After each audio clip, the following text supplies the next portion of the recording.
News Kannada ವಾಹಿನಿಗೆ ಸ್ವಾಗತ. ಸ್ನೇಹ ಭ್ರಾತೃತ್ವದ ಸಂಕೇತ ಮೊಹರಂ ಹಬ್ಬ ಆಚರಣೆ. ಸರ್ವಧರ್ಮೀಯರು ಆಚರಿಸುವ ವೈಶಿಷ್ಟ್ಯಪೂರ್ಣ ಹಬ್ಬ. ಹುಲಿಯ ವೇಷ ಹಾಕಿ ಹರಕೆ ತೀರಿಸುವ ಸಂಪ್ರದಾಯ. ಜಾತಿಯ ಹಂಗಿರದೆ ಮನುಕುಲ ಒಂದೇ ಎಂಬ ಸಂದೇಶ ಸಾರಿ ಸರ್ವಧರ್ಮಗಳ ಭಾವೈಕ್ಯತೆಯ ಕೊಂಡಿಯಾಗಿರುವ ಮೊಹರಂ ಹಬ್ಬ ಆಚರಣೆ ಆಧುನಿಕ ಯುಗದಲ್ಲೂ ಸ್ನೇಹ ಭ್ರಾತೃತ್ವದ ಸಂಕೇತವಾಗಿ ನಡೆದುಕೊಂಡು ಬಂದಿದೆ. ಹುತಾತ್ಮರನ್ನ ನೆನೆಯುವ ಉದ್ದೇಶದಿಂದ ವಿಶ್ವದಾದ್ಯಂತ ಮೊಹರಂ ಹಬ್ಬವನ್ನ ಜಾತಿ ಭೇದವಿಲ್ಲದೆ ಶೋಕದ ಮೂಲಕ ಆಚರಿಸಲಾಗಿದೆ. ಮೊಹರಂ ಸರ್ವಧರ್ಮೀಯರು ಆಚರಿಸುವ ವೈಶಿಷ್ಟ್ಯಪೂರ್ಣ ಹಬ್ಬವಾಗಿದೆ. ಇದಕ್ಕೆ ಅಲಾಯಿ ಹಬ್ಬ ಅಂತಲೂ ಹೆಸರು. ಹಳ್ಳಿಗಳಲ್ಲಿ ಈ ಹಬ್ಬವನ್ನ ಉತ್ಸಾಹದಿಂದ ಆಚರಿಸುತ್ತಾರೆ.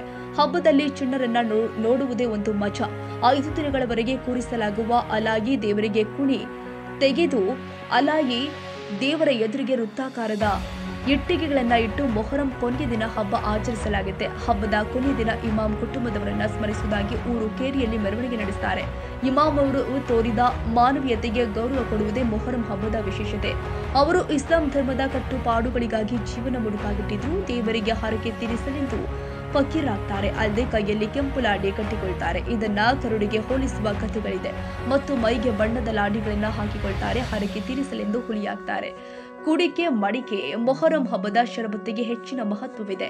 ಕುಡಿಕೆ ಮಡಿಕೆಗಳಿಗೆ ಹೆಚ್ಚಿನ ಬೇಡಿಕೆ. ಹಬ್ಬದಲ್ಲಿ ಮಡಿಕೆಯನ್ನ ಶರಬತ್ತು ಸೇವಿಸಲು ಮತ್ತು ಮಡಿಕೆ ಆಟವಾಡಲು ಬಳಸ್ತಾರೆ. ಹೆಜ್ಜೆ ಕುಣಿತದಲ್ಲಿ ಮಡಿಕೆಗಳನ್ನ ಬಳಸ್ತಾರೆ.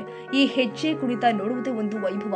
ಮೊಹರಂ ಹುಲಿ. ಈ ಕೆಲ ಊರುಗಳಲ್ಲಿ ಬೇಡರ ಕಣ್ಣಪ್ಪ ವೇಷ ಹಾಕಲಾಗುತ್ತೆ. ಯುದ್ಧದ ಸಂದರ್ಭದಲ್ಲಿ ಹುಸೇನರ ಮಗ ಸೈನಿಕರಿಂದ ತಪ್ಪಿಸಿಕೊಂಡು ಕಾಡಿನಲ್ಲಿ ಓಡಿ ಹೋಗ್ತಾನೆ. ಬೇಡರ ಕಣ್ಣಪ್ಪ ಮಗುವನ್ನ ರಕ್ಷಿಸಿ ನೀರು ಕುಡಿಸ್ತಾನೆ. ಹಿಂಬಾಲಿಸುತ್ತಾ ಬಂದ ಸೈನಿಕರು ಮಗುವನ್ನ ಬೇಡ್ತಾರೆ. ನಿರಾಕರಿಸಿದ ಬೇಡನು ಅವರೊಡನೆ ಮಗುವನ್ನ ಬೆನ್ನಿಗೆ ಕಟ್ಟಿಕೊಂಡು ಯುದ್ಧ ಮಾಡಿ ರಕ್ಷಿಸ್ತಾನಂತೆ.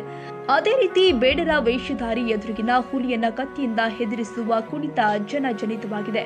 ಹೀಗಾಗಿ ಹುಲಿಯ ವೇಷ ಹಾಕಿ ಹರಕೆ ತೀರಿಸುತ್ತಾರೆ. ಭಾವೈಕ್ಯತೆಯ ಸಂಕೇತ. ಮೊಹರಂ ಧರ್ಮ ಜಾತಿಯ ಹಂಗಿಲ್ಲದ ಹಬ್ಬವಾಗಿದೆ. ಇದು ಎಲ್ಲರೂ ಭಾವೈಕ್ಯತೆ ಹಾಗೂ ಶ್ರದ್ಧಾಭಕ್ತಿಯಿಂದ ಆಚರಿಸುವ ಹಬ್ಬವಾಗಿದೆ.